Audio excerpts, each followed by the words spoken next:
Now Yeah. you have an acronym, Yes. decide, and I was actually hearing about that, and I would love for you to share with our audience what that stands Oh, for. I would love to. So, like I mentioned, being in this gray area is a choice, right? It's a choice to be there and it's a choice to get out of the gray area. So, the decide model of change, I use this with all of my clients, all of them, whether they're in the 30-day group program or they're in a one-on-one coaching program with me. It's not that like I say to the client, okay, we're going to focus on the D today. It's not like that at all. We sort of incorporate all this, but the decide model of change, we need all of these components in order to make lasting change. So I'll go over the model with you, and it's a really easy acronym to remember because decide is such a great term anyway, right? We're making a decision. So the first D is having the desire to make the change. Well, you have to want it, right? It can't be more than, or it can't just be like a wishy-washy, like, I kind of want to make the change. No, you have to have the strong desire to want to make the change. So that's the first thing. And most people who are listening right now probably have the desire, they wouldn't be tuning in. So there you go, having the desire to change. The E, oh, one of the most important steps, exploring your why. It's not finding your why, it's exploring your why, which means digging deep.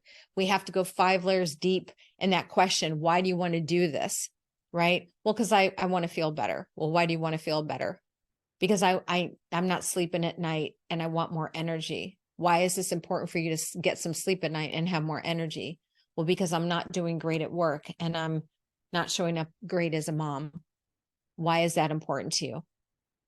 Because I see my kid is drifting from me and I'm worried about losing my job. And what happens? Why is that important? Why do you need that to be so important to you? Because I'm worried about distancing my kid from me for a very long time and I'm worried I might lose my job. Whoa. Okay. So now we've found the real why, right? So we have to go 5 layers deep. That why, by the way, is your anchor. Because guess what? Something's going to come along in life that's going to try to throw you off once you make that decision. And if that strong why is not strong enough and it's not of deep value, you may fall. And so you have to have this pillar of strength with your why. So exploring your why, what that is, and going 5 layers deep with the question, why is that important to you? The C is having commitment to self. Ooh, this is another big one. 100% committed to the commitment. That means not 98% with 2% of a back door that you're going to squidder out the back if something comes up and, it's too tough for you today or whatever. You must be committed to the commitment. And this also means investing into yourself. If you don't have skin in the game and you're not willing to put something into it, whether that's time, whether that's money, whether that's getting with somebody to help you or joining a program or getting with a friend to do it with you or whatever it is, but you need to be willing to invest in yourself along with having that commitment. The I in the decide model is having an identity shift, which we already kind of talked about. You have to be willing to step into that new version of that person that you want to be. And I'll give you another example outside of drinking, because that is very obvious, but I'll give you an example of my youngest son, who's now 29, but a couple of years ago, he decided that he was going to compete in a bodybuilding competition. And in order for him to do really well for his very first time, he had to take on the identity that he is a champion and that he is a bodybuilder and that he is able to do this. And all of his actions then had to align. A championship bodybuilder doesn't have cheat meals. They don't skip time at the gym. They're disciplined and they're committed to doing the work. They have to take on this new identity as if they're already that person. That's what gets them going. That's what the motivation is and the discipline. It's the same thing when we decide we want to make a change with our relationship with alcohol.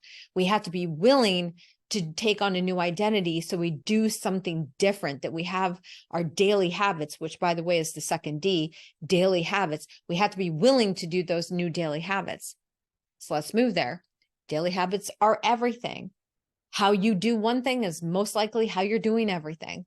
So I encourage my clients never to look at their phone first thing in the morning, because when you do, all that does, oh my gosh, Gina, right? All this does is, what do we normally do, right? We Yeah. have our alarm on the phone. We go right to Instagram or Facebook, and we see a post, or somebody didn't like something that we posted, or they commented wrong. What does that do to you? Oh yeah. Makes us feel bad about ourselves. Yeah. It sets us up for a bad day right away. We have allowed whatever's on the other side of that phone to influence our day. This could be with emails, this could be with social, it could be whatever, right? Text Mhm. message. So my plea for you is not to listen. I mean, not to pick up your phone first thing in the morning. Take that time instead to pour into yourself. Mm. Take that time to exercise, really increase your endorphins. It gets your body moving. It really produces so much good for you. BDNF is released, which is brain derived neuroattractive factor, which is like a growth hormone in your brain. It's released, and it really helps you just fire on all cylinders all day. So that's why exercise is so great in the morning. Just moving your body, drinking lots of water, moving into prayer or meditation, gratitude, journaling, visualizing your day, making daily intentions. That's a big one for me with my clients. Start your daily intentions the night before. You want to go to the gym? Lay out your clothes, get your gym bag ready, have your water bottle ready to go. So the moment you open your eyes, oh yeah, I'm going to the gym. I made the intention last night. I'm going